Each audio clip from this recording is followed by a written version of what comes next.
Hello bankers, a very good evening to all of you. स्वागत है आप सभी का हमारे official YouTube channel JAIIB CAIIB वाला पर। रात के 8:30 बज चुके हैं। मैं भास्कर मिश्रा आपके लिए ले आया हूं बहुत ही जबरदस्त सेशन। सीरीज है संकल्प सीरीज, जिसका संकल्प है आपके सीआईबी एग्जाम को सिंगल अटेम्प्ट में क्लियर करवाना। सीआईबी एग्जाम जेआईबी की तुलना में टफ है, सिलेबस वास्ट है, पेपर्स की संख्या भी ज्यादा है। तो उसके बावजूद क्या आप सीआईबी एग्जाम एक बार में क्लियर कर सकते हैं? बिल्कुल क्लियर कर सकते हैं, अगर आप कंसिस्टेंटली कंटिन्यूअसली अपनी प्रिपरेशन को जारी रखें और फाउंडेशन पर फोकस करें। तो ये बैच संकल्प सीआईबी फाउंडेशन सीरीज आपके लिए ही है, आपके फाउंडेशन को स्ट्रॉन्ग करने से संबंधित। सीआईबी एग्जाम का पेपर 3 एबीएनएफएम, ये सेशन उसी से संबंधित है और मैं हूं भास्कर मिश्रा, आपके इस पर्टिकुलर पेपर को बहुत ही आसान भाषा में समझाने के लिए। आज की जो क्लास है वो module A the management process से संबंधित है और जो टॉपिक है वो है स्टाफिंग से जुड़ा हुआ। देखिए, मैनेजमेंट प्रोसेस का जो चौथा फंक्शन है, चौथा फंक्शन स्टाफिंग, और स्टाफिंग के अंतर्गत जो एक फेसेट आता है जिसे बोलते हैं रिक्रूटमेंट। रिक्रूटमेंट की जब चर्चा होती है तो उसके अंतर्गत कई टाइप्स की रिक्रूटमेंट होती हैं। आज की जो क्लास है हमारी वो उसी से जुड़ी हुई है। ठीक है, तो क्लास की शुरुआत करते हैं। सबसे पहले आपकी जानकारी के लिए, जब हम बात करें मैनेजमेंट प्रोसेस की, तो मैनेजमेंट प्रोसेस जो है ये कई फंक्शन से मिलकर बना है। Planning, organizing, staffing, directing, controlling. तो जो स्टाफिंग है ये आपका थर्ड फंक्शन है। ये क्या है? तीसरा फंक्शन है और इस पर्टिकुलर मैनेजमेंट प्रोसेस मॉड्यूल का चौथा यूनिट है। मेरे मुंह से ऐसे फोर्थ फंक्शन निकला होगा, वो फोर्थ यूनिट बताने की कोशिश कर रहा था मैं। तीसरा आपका फंक्शन है स्टाफिंग। स्टाफिंग के 3 फेसेट्स हैं जिनके बारे में हम पिछली क्लास में चर्चा कर चुके हैं। स्टाफिंग के 3 जो फेसेट्स हैं उनको भी मैं एक बार आपको रिकॉल करा दूं। कल आपने पढ़ा कि स्टाफिंग के 3 फेसेट में रिक्रूटमेंट, सिलेक्शन और ट्रेनिंग, ये 3 फेसेट्स आते हैं।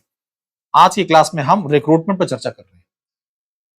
जब भी हम स्टाफिंग की बात करते हैं तो staffing refers to the process of hiring individuals who are the most qualified for job. Staffing एक प्रोसेस है जिसके तहत कोई भी ऑर्गेनाइजेशन अपनी ऑर्गेनाइजेशन में जो भी ओपन पोजीशंस हैं उन ओपन पोजीशंस को फिल करने के लिए मोस्ट एलिजिबल हंट करता है। मतलब मोस्ट एलिजिबल जो कैंडिडेट्स हैं उनका एक हंट करता है, उनको सर्च करता है। ठीक है, जबकि रिक्रूटिंग जो है, रिक्रूटिंग इसी स्टाफिंग प्रोसेस के तहत एक प्रोसेस है जिसके अंतर्गत जो मोस्ट पोटेंशियल या एलिजिबल कैंडिडेट्स हैं उनको फाइंड आउट करने के लिए एक बोल सकते हैं कि एक प्रोसेस रन किया जाता है, जैसे कि जो भी ओपनिंग जॉब ओपनिंग्स हैं उनके लिए higher number of candidates application में। तो recruiting is the process of finding potential applicants for a job and encouraging them to apply for the vacant post. देखिए, कोई भी ऑर्गेनाइजेशन जो भी उसकी ओपन पोजीशंस हैं उसकी ये कोशिश होगी कि जॉब ओपन पोजीशंस के लिए higher number of candidates, eligible candidates applicants के तौर पर सामने आए, और रिक्रूटमेंट इसी में हेल्प करता है। रिक्रूटमेंट के तहत ये प्रोसेस इस तरह से रन किया जाता है कि higher number of applicants candidates encourage हो इन ओपनिंग के लिए, इन जॉब पोजीशंस के लिए। अब रिक्रूटमेंट एंड स्टाफिंग ये दो डिफरेंट प्रोसेस हैं। स्टाफिंग एक फंक्शन है और रिक्रूटमेंट इसके अंतर्गत आने वाला एक बोल सकते हैं प्रोसेस है। ठीक है, लेकिन कई बार बहुत से लोग आम भाषा में रिक्रूटमेंट और स्टाफिंग जैसे दोनों शब्दों को इंटरचेंज कर देते हैं। Recruitment takes place at a variety of stages. मतलब किसी भी ऑर्गेनाइजेशन में रिक्रूटमेंट प्रोसेस जो है वो नंबर ऑफ प्रोसेस या नंबर ऑफ वे में हो सकता है। कोई ऐसी ऑर्गेनाइजेशन जो नई है और मार्केट में अपने आप को स्टैब्लिश कर रही है तो वहां पर नंबर ऑफ एम्प्लॉयज की रिक्वायरमेंट होगी। तो ऐसी सिचुएशन में ऑर्गेनाइजेशन बल्क रिक्रूटमेंट करती है। या फिर कोई ऑर्गेनाइजेशन अगर एक्सपेंशन प्रोसेस से गुजर रहा है, मतलब अपना एक्सटेंशन कर रहा है, तो वहां पर भी बल्क रिक्रूटमेंट की जरूरत होगी। अदरवाइज ऑर्गेनाइजेशंस कुछ स्पेशल पोजीशंस के लिए जब भी ओपनिंग लाती हैं तो वहां पर कोशिश यही होती है कि डिजायर्ड और जो मोस्ट एलिजिबल कैंडिडेट्स हैं उनकी हायरिंग हो। Recruitment takes place at a variety of stages throughout the company existence, although it is at its most intense when. ये इंटेंस पोजीशन कब होता है? जब बात करें कोई नया बिजनेस लॉन्च हो रहा हो, या कोई कंपनी अपने एक्सपेंशन या फिर न्यू डायरेक्शन की तरफ जा रही हो। ठीक है, अब ये जो रिक्रूटमेंट है इसके कई टाइप्स हैं, उन टाइप्स पर हमें चर्चा करनी है, क्योंकि एग्जाम में इन टाइप से क्वेश्चंस भी बन जाते हैं और मान के चलिए कि 1 से 2 क्वेश्चन यहां से बनना तय है। ठीक है साथियों, 1 से 2 क्वेश्चन बनना तय है। अब हम यहां पर बात कर रहे हैं रिक्रूटमेंट प्रोसेस की, कि जो रिक्रूटमेंट प्रोसेस का प्राइमरी स्टेजेस आती हैं, इस पर्टिकुलर फेसेट के अंतर्गत जो प्राइमरी स्टेजेस आती हैं, ठीक है, प्रोसेस के अंतर्गत वो कौन कौन सी है।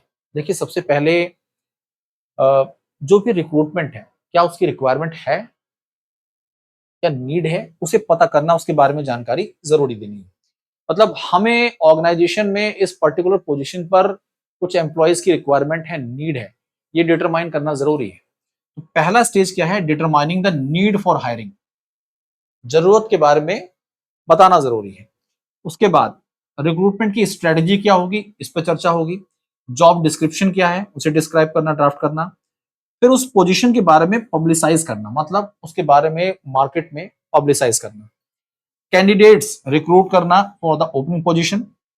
एग्जामिनिंग एप्लीकेंट्स, मतलब जो भी रेज्यूमेज आए हैं या जो भी बायोडेटाज आए हैं उनको एक तरह से फिल्टर करना। फोन इंटरव्यू या फिर दूसरे इनिशियल स्क्रीनिंग को प्रोसेस करना। इंटरव्यू कंडक्ट करना, कैंडिडेट्स को इवेलुएट करना, उनके बैकग्राउंड को चेक करना, डिसीजंस लेना इस पर, रेफरेंसेस को चेक करना, making an offer for employment, hiring candidates, on boarding of the candidates. यहां पर जाकर यह रिक्रूटमेंट प्रोसेस खत्म होता है। ऑन बोर्डिंग हो गई। अब ये जो ऑन बोर्डिंग है, यहां से एक तरह से आप समझ सकते हैं कि सिलेक्शन हमने कर लिया है उस पर्टिकुलर कैंडिडेट का। रिक्रूटमेंट प्रोसेस जो है ये एक पॉजिटिव प्रोसेस के तौर पर देखा जाता है, क्योंकि आप ओपन पोजीशंस के लिए नंबर ऑफ कैंडिडेट्स को एनकरेज कर रहे हैं। सिलेक्शन जो है ये एलिमिनेशन ऑफ अनफिट कैंडिडेट्स, मतलब जो उस ओपन पोजीशन के लिए फिट नहीं है उनको एलिमिनेट करना। तो ये अलग अलग चीजें। ठीक है, आगे बढ़ते हैं। अब हम पढ़ने जा रहे हैं टाइप्स ऑफ रिक्रूटमेंट के बारे में। ये रिक्रूटमेंट के कितने टाइप्स होते हैं, एग्जाम में एक क्वेश्चन पक्का बनता है, ध्यान रखिएगा। पढ़ना शुरू करते हैं। सबसे पहला है इंटरनल रिक्रूटमेंट। ये क्या होता है, एक ऑर्गेनाइजेशन है, मान लीजिए ये ऑर्गेनाइजेशन है, इसमें कई डिपार्टमेंट्स हैं। ठीक है, ये एक मार्केटिंग डिपार्टमेंट है, सेल्स से जुड़ा हुआ है, आईटी से संबंधित है, ऑडिट से जुड़ा हुआ है, ऑपरेशन से संबंधित है। ठीक है, मान लीजिए आईटी डिपार्टमेंट जो है, यहां पर जो एम्प्लॉइज है, जो यहां पर मैन पावर है या वर्क फोर्स है, वो अच्छा खासा है, आईटी में अच्छा खासा वर्क फोर्स है। और मार्केटिंग जो डिपार्टमेंट है, यहां पर रिक्वायरमेंट है, मार्केटिंग में रिक्वायरमेंट है, मान लीजिए ऐसे करके। कई बार ऑर्गेनाइजेशंस क्या करती हैं, अपने मैन पावर का, अपने एम्प्लॉइज का बेटर यूटिलाइजेशन करने के लिए वो इन्हें एक डिपार्टमेंट से दूसरे डिपार्टमेंट में रिलोकेट कर सकती हैं, रिलोकेट कर सकती हैं। ठीक है, तो यहां पर जो वर्कफोर्स जो है वो सफिशिएंट है। अब ऑर्गेनाइजेशन के द्वारा, एचआर के द्वारा जो एक फैसला लिया गया कि जो यहाँ पर एक्सेस एम्प्लॉय हैं उन्हें क्या करते हैं, वो रीअलोकेट करते हैं, जिनका कम्युनिकेशन अच्छा है, अलग अलग पैटर्न के आधार पर, पैरामीटर्स के आधार पर। पैटर्न अच्छा है, मार्केटिंग को समझ सकते हैं, एमबीए बैकग्राउंड है उनका, तो उन्होंने क्या कर दिया, इसे मार्केटिंग में स्विच कर दिया। तो ये क्या हुआ है, ये एक प्रकार का इंटरनल रिक्रूटमेंट है। एक प्रकार का क्या है, इंटरनल रिक्रूटमेंट है, जो कि करंट स्टाफ है उन्हीं को किसी नई जॉब ओपन पोजीशन के लिए यहाँ पर रीअलोकेट किया जा रहा है। The process of filling open positions within a company with current staff members from that organization is known as a internal recruiting। ठीक है, इसे क्या बोलते हैं, इंटरनल रिक्रूटिंग। मतलब विद इन द ऑर्गेनाइजेशन किसी एक डिपार्टमेंट से दूसरे डिपार्टमेंट में एक तरह से रीअलोकेशन करना। तो बहुत सारे ऑर्गेनाइजेशंस में ऐसा होता है। इससे जो भी एम्प्लॉय है उसके पास मल्टीपल फील्ड की या सेक्टर की नॉलेज एनहेंस होती है, नॉलेज बढ़ोतरी होती है, कॉन्फिडेंस बिल्डअप होता है, और साथ साथ में ऑर्गेनाइजेशन भी इस बात को समझ सकती है कि जो हमारा पर्टिकुलर कैंडिडेट है वो मल्टीपल पोजीशंस के लिए क्या है, फिट है। ठीक है, दूसरा है रिटेन्ड रिक्रूटिंग। अब ये इंपॉर्टेंट है, एग्जाम के नजरिए से काफी खास है। जब आप रिटेन्ड रिक्रूटिंग सुनते हैं तो आपके दिमाग में कहीं ना कहीं से ये आता है कि रिटेन रिक्रूटिंग का मतलब है कि जो भी एम्प्लॉय हैं उन्हें रिटेन करना लॉन्ग टर्म के लिए, ये दिमाग में आएगा। आपको एग्जाम में अगर रिटेन रिक्रूटमेंट पर एक क्वेश्चन मिले तो वहां पर इस प्रकार का एक ऑप्शन जरूर देखने को मिलेगा। और एक आम कैंडिडेट जब इस क्वेश्चन को देखेगा तो अपना लॉजिकल जो थिंकिंग होगा उसका, उसके हिसाब से लगेगा कि शायद से यही आंसर होना चाहिए, लेकिन ये आंसर सही नहीं है।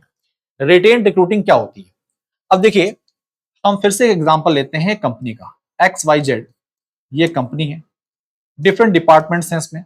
इस पर्टिकुलर डिपार्टमेंट में मान लीजिए एग्जीक्यूटिव डायरेक्टर की रिक्वायरमेंट है, ठीक है, या फिर बोल सकते हैं कि सीनियर मैनेजर की रिक्वायरमेंट है, सीनियर मैनेजर की रिक्वायरमेंट है। ये टॉप पोजीशंस हैं पर्टिकुलर डिपार्टमेंट के अंतर्गत। अब कंपनी के द्वारा क्या किया गया, एक रिक्रूटमेंट एजेंसी के साथ टाई अप किया गया, एक रिक्रूटमेंट एजेंसी के साथ टाई अप किया गया, और इस कंपनी ने इसके साथ एक एक्सक्लूसिव एग्रीमेंट किया। क्या किया? एक्सक्लूसिव एग्रीमेंट साइन किया गया। और इसके लिए इस कंपनी को एक अपफ्रंट पेमेंट भी किया गया, मतलब एडवांस पेमेंट। ये एक्सक्लूसिव एग्रीमेंट का मतलब ये है कि पर्टिकुलर टाइम पर ये जो रिक्रूटमेंट एजेंसी है ये एक्सक्लूसिवली इस पर्टिकुलर ओपन पोजीशन को हायर करने के लिए काम करेगी, इस पर रिक्रूटिंग के लिए काम करेगी।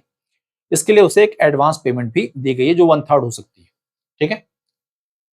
अब क्या बात है आपको यहां से समझ आई कि जब भी हम रिटेन रिक्रूटमेंट की बात करेंगे तो यहां पर रिक्रूटमेंट एक दूसरी रिक्रूटमेंट एजेंसी को हायर किया जा रहा है जो भी पोजीशंस ओपन है कंपनी में उनको फिल करने के लिए।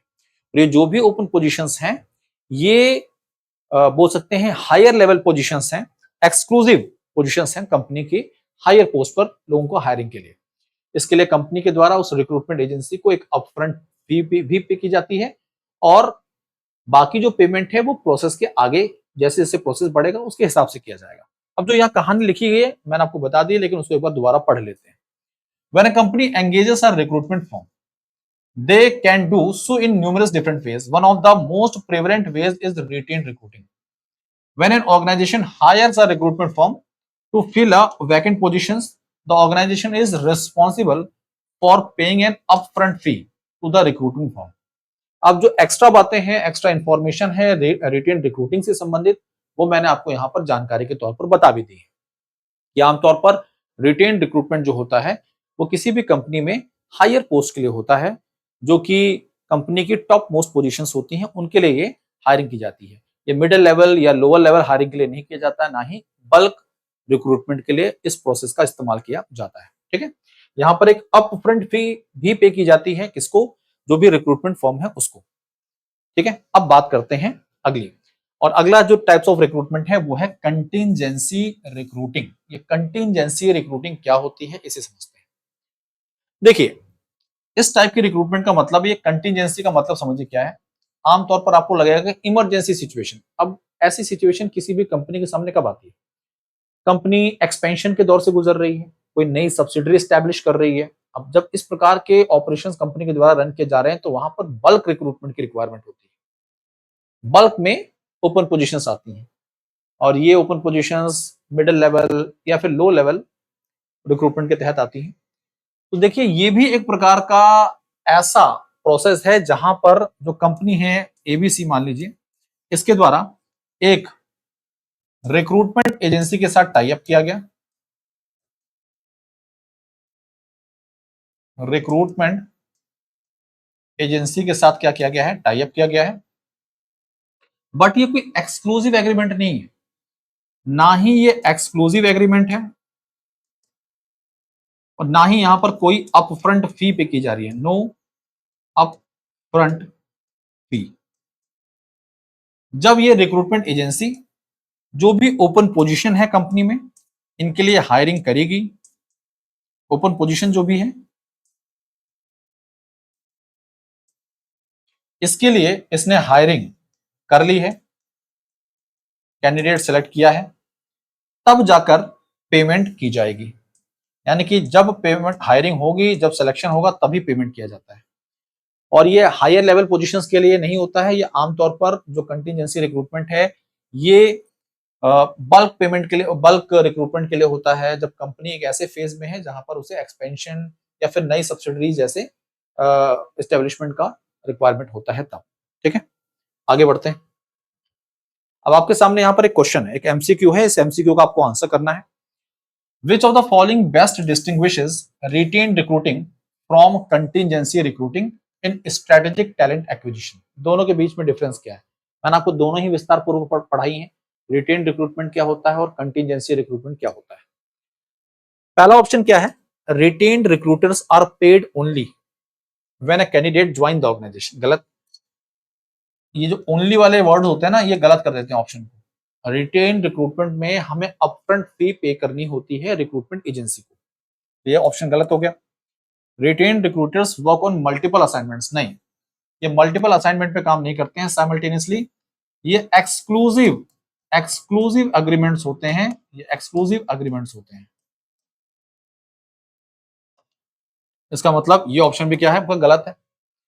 तीसरा option, retained recruiting involves an exclusive contractual commitment and often includes partial fee upfront emphasising senior level और critical hiring, while contingency recruiting is non-exclusive and typically focus on mid level और volume hiring. देखिए सारी बातें जो आपको समझाई गई हैं, वो सारी कहानी जो है वो इस ऑप्शन में बताई गई है, बता दी गई है। ठीक है, तो आपको ये क्वेश्चन बिल्कुल क्लियर हो गया होगा, ये कॉन्सेप्ट भी क्लियर हो गया होगा। अब बात कर रहे हैं एक ऐसे रिक्रूटमेंट की जिसे हम बोलते हैं out placement recruitment. Out placement recruitment का मतलब क्या है? एक ऐसी कंपनी जहां पर कुछ एम्प्लॉइज जो कि रिटायर हो चुके हैं या उन्होंने वीआरएस ले लिया है, ठीक है, किसी कारण से। अब कंपनी का उन्हें अच्छा खासा एक्सपीरियंस है, ऑपरेशंस की जानकारी है, एनवायरनमेंट से फ्रेंडली है, वो क्या टेक्नोलॉजी यूज किया जा रहा है, क्या प्रोसेस इस्तेमाल किया जा रहा है, उन सब के बारे में उन्हें पता है। कई बार कंपनी जो है वो ऐसे एम्प्लॉइज को एक नई पोजीशंस के लिए हायर करती है, क्योंकि उनके लिए ये टफ जॉब नहीं है। एम्प्लॉय भी फेमिलियर है एनवायरनमेंट से, और जो पर्टिकुलर कंपनी है उनको भी एक तरह से चीजें आसान होती हैं, क्योंकि उन्हें वापस ट्रेनिंग देने की रिक्वायरमेंट नहीं है, जो एम्प्लॉय है वो लॉयल है, उन्हें दोबारा रिटेन किया जाता है। तो आउट प्लेसमेंट रिक्रूटमेंट क्या है? When it comes to recruitment, outplacement is the type of advantage that is often sponsored by employers and assist former employees in making the transition into new. जो former employees हैं उनको नई position पर यहां पर higher किया जाता है, तो आउट प्लेसमेंट रिक्रूटमेंट बोला इसे जाता है। अगली बात, अब हम आ रहे हैं एक और टाइप के रिक्रूटमेंट के बारे में पढ़ने के लिए, जिसे बोलते हैं रिवर्स रिक्रूटिंग। ये रिवर्स रिक्रूटिंग क्या होती है? देखिए, इससे जब आप समझेंगे तो थोड़ा सा चीजें क्रिटिकल हो जाती हैं। रिवर्स रिक्रूटमेंट का मतलब क्या है?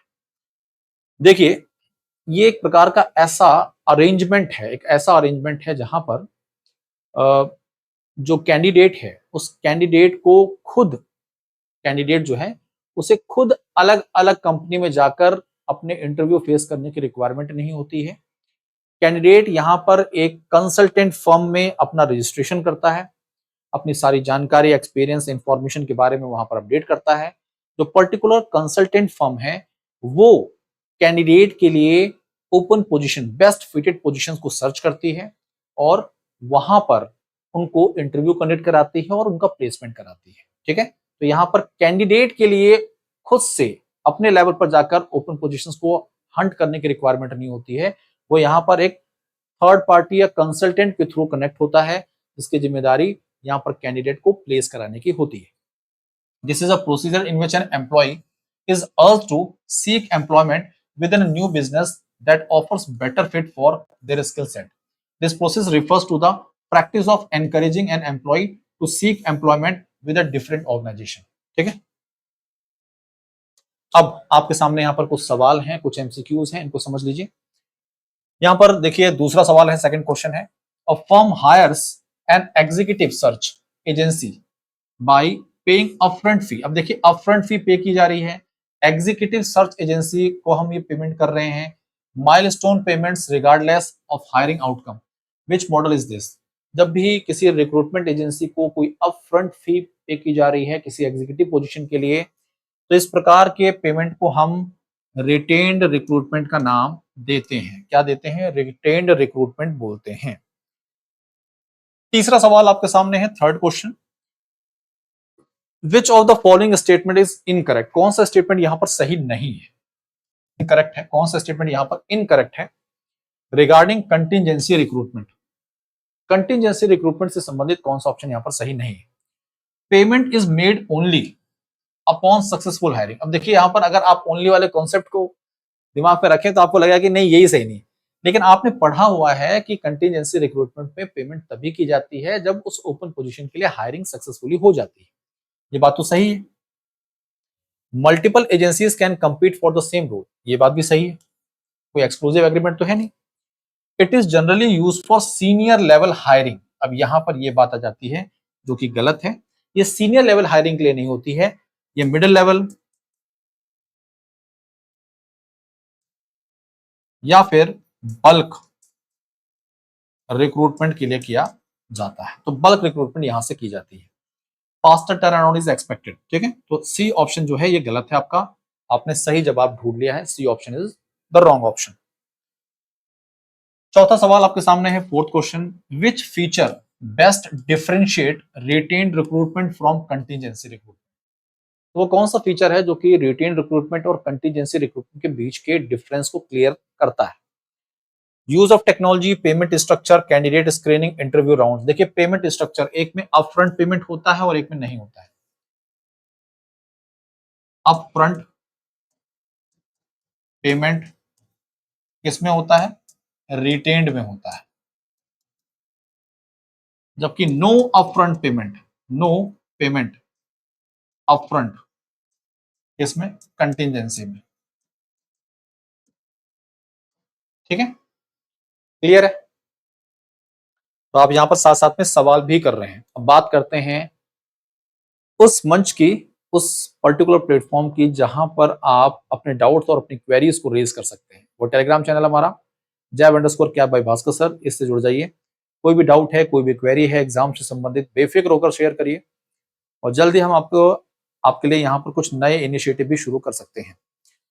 तो अब मन में सवाल आता है, बहुत सारे सीआईबी एस्पिरेंट है हमारे, कि क्या सीआईबी एग्जाम एक बार में क्लियर हो सकता है? तो हमारे बहुत सारे बैंकर्स हैं जिन्होंने सीआईबी एग्जाम एक बार में क्लियर किया हुआ है। अपने दिमाग से ये जो मिथक कैसे निकाल दीजिए कि ऐसा नहीं हो सकता है। सीआईबी महापैक वो वन स्टॉप सॉल्यूशन है जो कि आपके सीआईबी एग्जाम को एक बार में क्लियर करवा सकता है, अगर आप लगन के साथ, कंसिस्टेंसी के साथ पढ़ रहे हैं।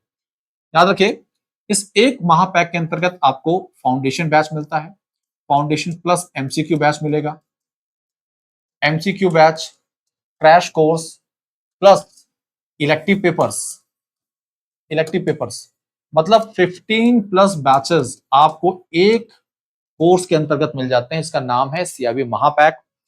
6 मंथ का सब्सक्रिप्शन जो है आपका वो मात्र 3499 का है, 12 मंथ का सब्सक्रिप्शन 4999 का है और 24 मंथ का सब्सक्रिप्शन आपका 6999 में उपलब्ध है।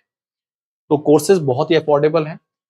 महापैक के अंतर्गत आपको 40 फुल लेंथ मॉक टेस्ट मिल जाते हैं, सारे मेन पेपर्स के इलेक्टिव पेपर का एक्सेस मिल जाता है, live plus recorded classes, module wise DPPs, quizzes, 24/7 doubt solution, इतना सब कुछ एक ही महापैक के अंतर्गत मिल रहा है। बेहतर है, बहुत बेहतर है। अब अगर आप चाहते हैं केवल फाउंडेशन के साथ जुड़ना, तो गोल सीआईबी 2.0 फाउंडेशन बैच हमारा रन हो रहा है दिसंबर 2026 के लिए। और ध्यान रखिए, जब आप केवल एक फाउंडेशन बैच का हिस्सा बनेंगे तो आपको यहाँ पर चारों मेन पेपर मिलते हैं, आपको इलेक्टिव पेपर का एक्सेस यहाँ नहीं मिलता है। हाँ, एक और खास बात, अगर आप महापैक का हिस्सा बन रहे हैं तो इस बैच का एक्सेस आपको महापैक में मिल जाएगा, और ऐसे जितने भी बैचेस आएंगे सबका साथ साथ में इलेक्टिव पेपर का भी एक्सेस वहां पर मिलता है। ठीक है, तो आपके लिए महापैक सबसे बेस्ट माना जाता है, बाकी चीजें आपके ऊपर निर्भर करती हैं। अगली बात, आप जिस सीरीज का हिस्सा अभी बने हुए हैं, आप हमें यूट्यूब पर देख रहे हैं और सीआईबी संकल्प सीरीज के साथ जुड़े हुए हैं, आपको हर एक सेशन की पीडीएफ कहां मिलेगी? तो आप हमारे पीडब्ल्यू एप्लीकेशन का हिस्सा बनिए, अपने मोबाइल नंबर से रजिस्टर्ड करिए, गोल सेक्शन में जाइए, सीएसीएस फाइनेंस पे क्लिक करिए, जैब कैप पर आइए, सर्च करिए सीआईबी संकल्प सीरीज फ्री बैच, और इस फ्री बैच से जुड़ी हुई सभी क्लासेस की पीडीएफ वहां पर आपको उपलब्ध मिल जाएंगी। तो आपके लिए सारी व्यवस्था की गई है तूफानी तरीके से। At the end, Telegram channel जैब_क्या बाय भास्कर सर, इसके साथ जुड़िए, अपने एग्जाम की प्रिपरेशन से संबंधित कोई भी डाउट, कोई भी क्वेरी बेफिक्र होकर पूछिए। आज के लिए, अभी के लिए इतना ही। धन्यवाद। पढ़ते रहिए, आगे बढ़ते रहिए। Thank you.